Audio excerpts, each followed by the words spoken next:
Are you an interior designer and you need to get your together? Then stick around for this episode.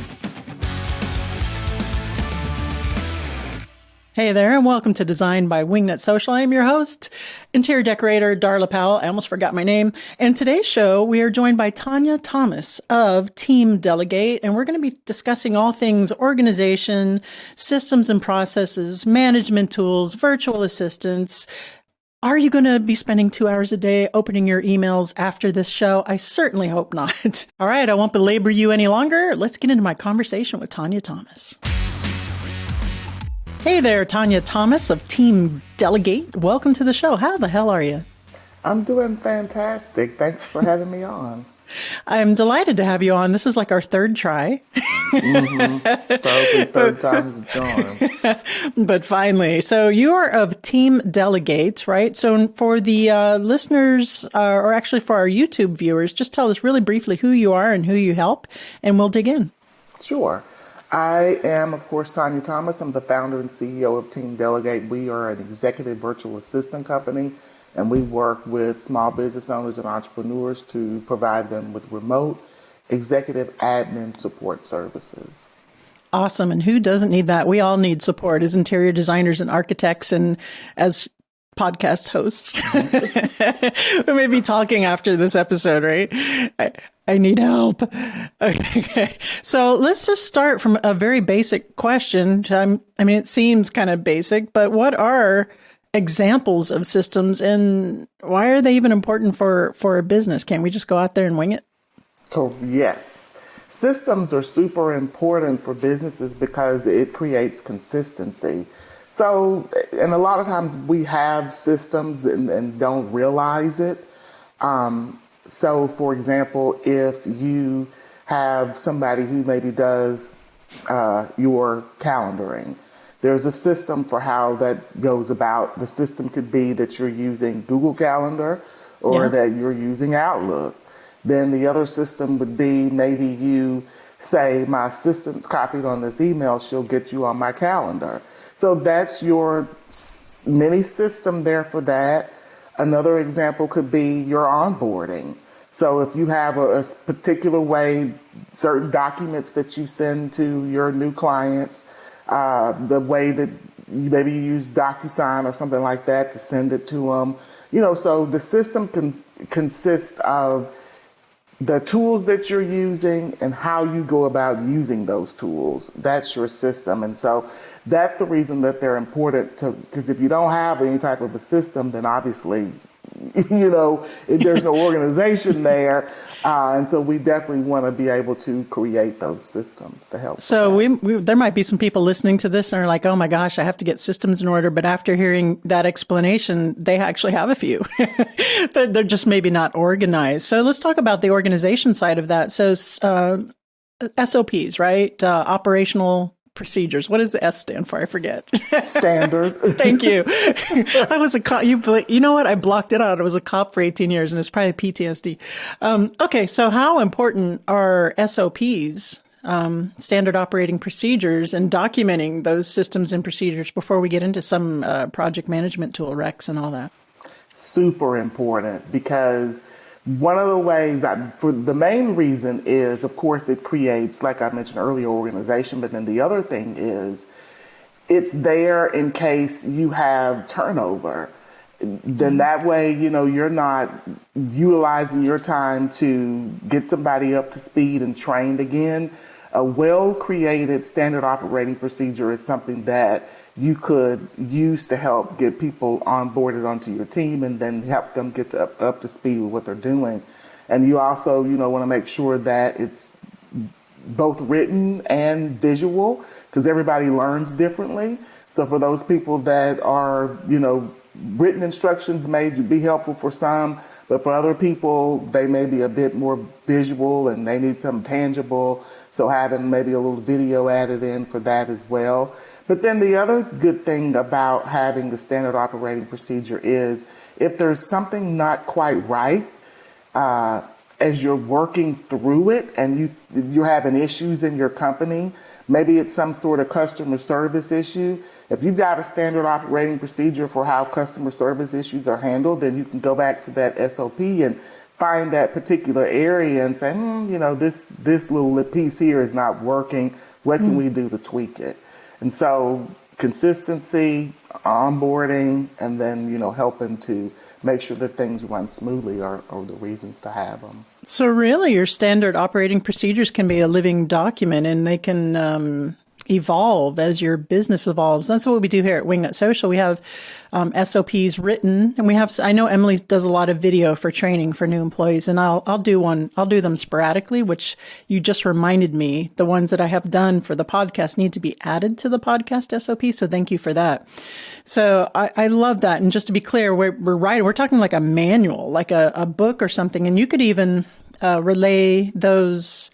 If it even is just, I use Gmail and this is the account I use and this is how often I email clients, and that is the beginning basics of your systems and processes, start it. Because when you hire somebody, you can just add to it, just keep adding to it as your business builds. I love that. So what are, speaking of organization and project management tools, what are some that you've had success with for you and your clients, and what do you recommend? Keeping in mind that as interior designers and architects, we're service-based business, right? So there's a lot of moving parts. Sure. One that we have success with that I've used personally is teamwork projects. Okay. But I know of clients that use Asana and Monday.com, but I can particularly speak about teamwork projects. And so they're very helpful. And I always tell people, even if it's just you and one other person, having a project management system is fantastic to have because it organizes the work. You're able to assign tasks to someone to make sure that everything is clear.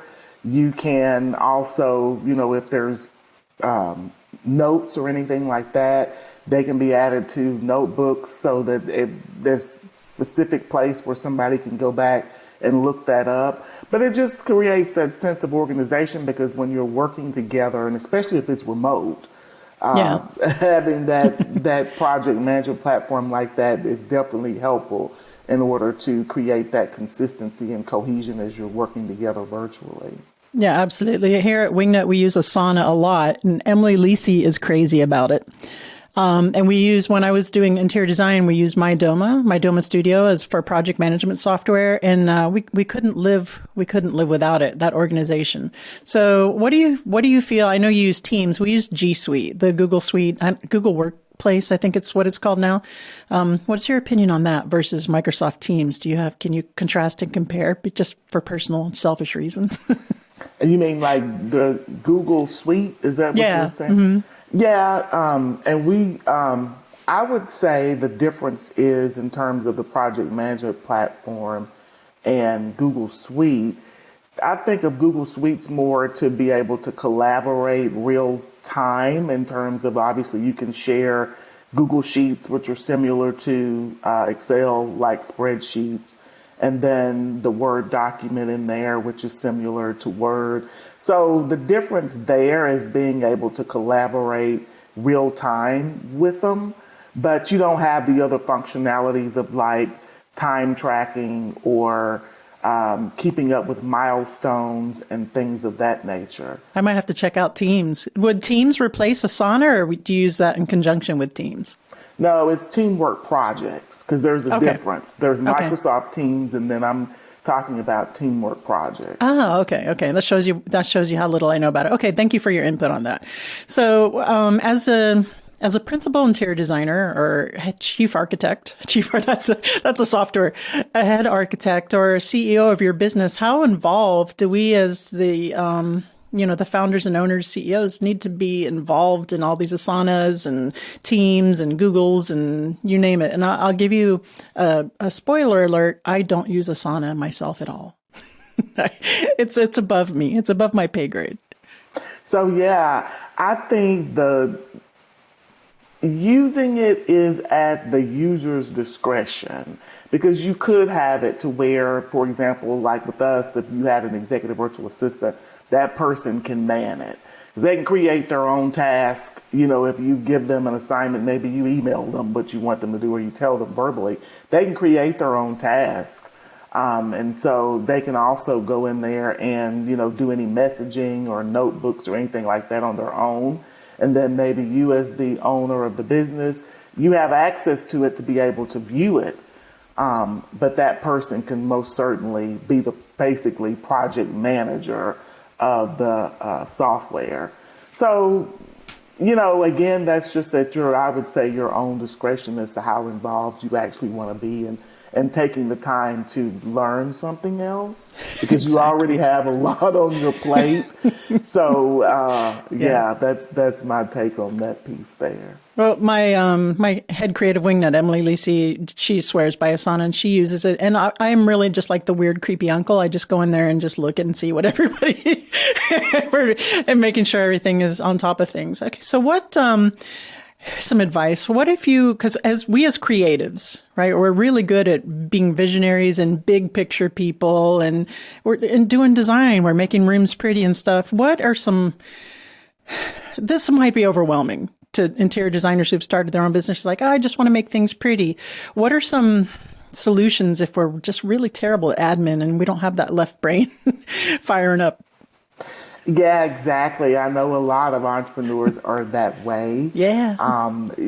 For them, it's like, spitting out the ideas. And so that's where somebody like an assistant, because they're usually the opposite. In that area where they're the organizer. So they can take your thoughts and organize and implement them. So that's why it's important to find someone that can be able to do that. So that's where that work style needs to be different. Because if you were both the same in terms of being the visionary person, then I don't know if that would be able to be accomplished. So yeah, having that person who can, again, take what you put out there and say, okay, yeah, this is what you want to do. And then they're able to organize it and then create the system and structure for how it's going to be done. Yeah, I do love that. And that was my solution, right? When I was doing full-time design, and even now I do delegate that out. And even now I'm the visionary. I do the creative, the podcast and stuff. And that works out. And thank God, because if it was just me, my business would go down in flames.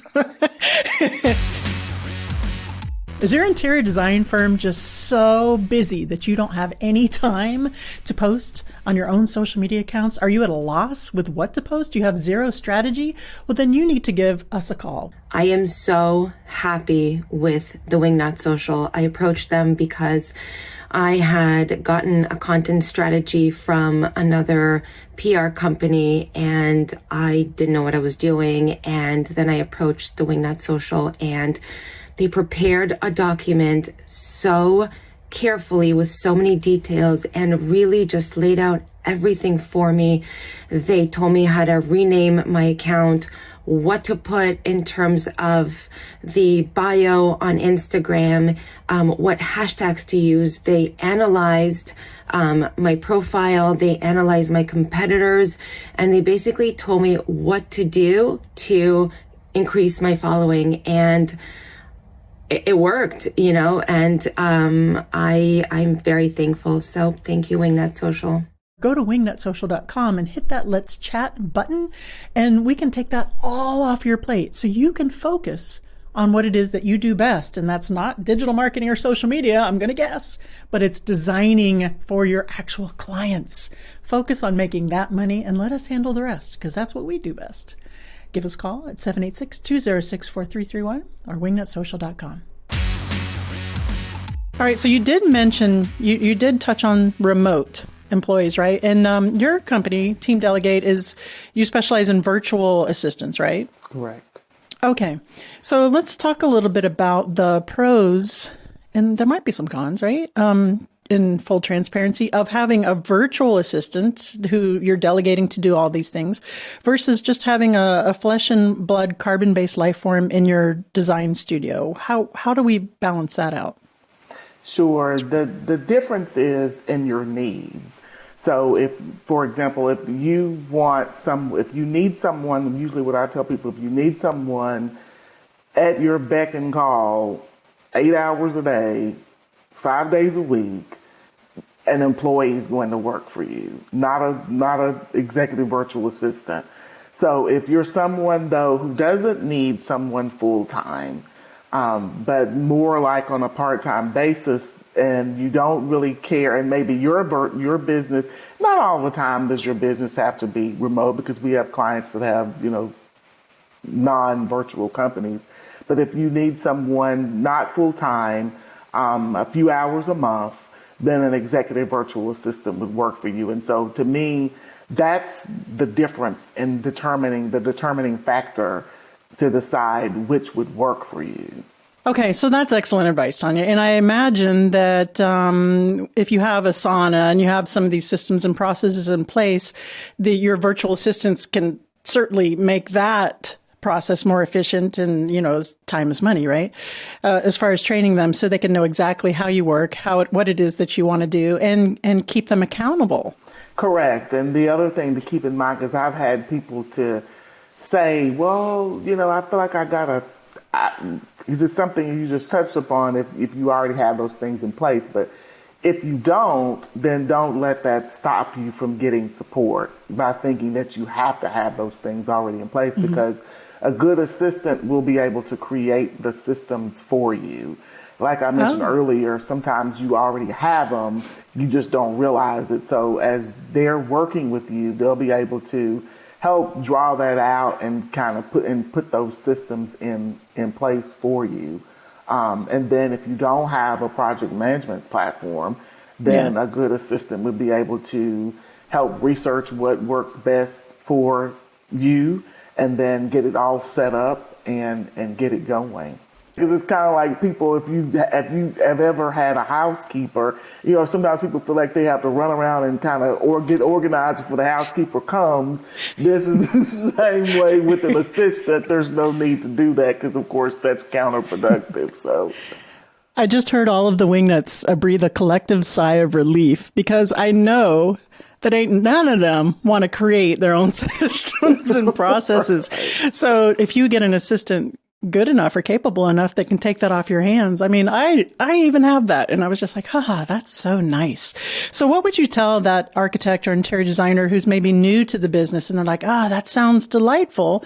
And they're answering all their own emails. They're juggling all this themselves. And they're like, that sounds good. And I could really use that help, but I'm not sure I can afford the expense. I tell people to look at it obviously as an investment. If you think of it as an expense, you probably won't move forward. But if you keep in mind, what will this do for my company? If I'm spending all this time, even if you won't track it for a week to see how much time and what you're doing, but if you're spending 2 hours a day trudging through emails, trying to get people to get meetings scheduled and all of that, then just kind of think about what would I be able to do if I gave these 2 hours to somebody else? Right. Would that allow me to focus more on meeting with my clients and then helping to improve that work so that the business can grow because I'm able to focus my time more there? Could I take on another client or two? And so then, it's definitely the best way to look at it as an investment there, because that is the whole key so that you can grow your business. And so you want to look at it in that fashion. That's an excellent point. And interior designers are charging upwards of $100, $200, $300 an hour. And we say the same thing here. Why are you spending 3 hours a day or 10 hours a week on your social media if you're not a digital marketer, when that you could be getting, designing, going out and rainmaking, getting more clients. It just makes a lot of sense. And you're right. It is an investment. Because it might take a minute for that to pay off for you, but once you get that snowball going downhill, it really is a no-brainer. Tonya, is there anything that I've forgotten to ask you on this topic before we get into the fire round? No, these have been great questions. All right, Tonya Thomas, now I have to ask you, are you ready for the What Up Wingnut round? Yes. What would the hashtag on your tombstone be? There's so many things that I could think of to say, but hopefully it would be helpful. Aw, you're stuck on a deserted island, but you can have your one favorite food. What is it? Definitely a cheeseburger. My number one pick. You and I are going to be besties. All right. Last but not least, please recommend a book that has impacted you either personally or professionally. Sure. Michael Gerber's E-Myth Revisited. I read that book a while back early on in my business, but it made an impact and it stayed with me even now, about 15 years later. That is an excellent book. So we're going to level up our listeners from being technicians to the boss and CEO. There's a guy, I can't remember the account number, but he's on TikTok and he does, his whole character is boss and CEO, but he's in drag. And I'm obsessed. I love it. I'll see if I can share it in the show notes at wingnutsocial.com. Tonya, thank you so much for joining us. Please tell the listeners where they can go to find out more about you and Team Delegate, and we'll call it a day. Sure. Thank you. Our website is teamdelegate.com.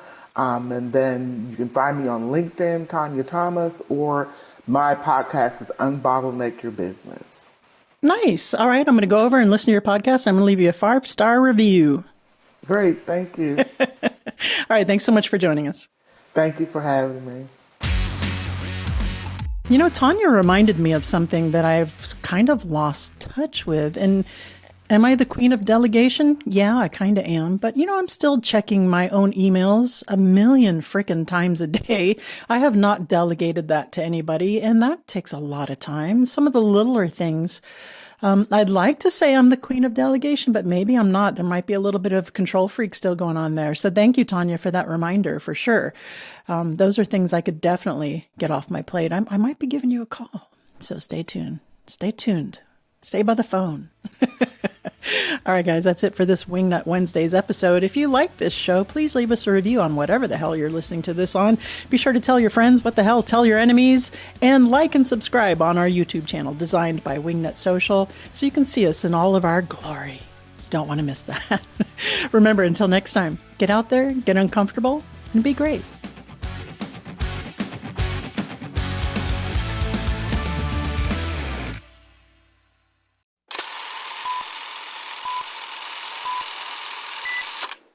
Okay, hold on one second. This is an edit because I have to turn off my Roomba. Alexa, tell Roomba to pause. I love my Roombas, but they're not very convenient when they do this for podcasts. And his name is Suck Ferguson. Tonya, thank you so much for joining us. Please tell the listeners, another one. It's my first week with my new teeth. I love cussing.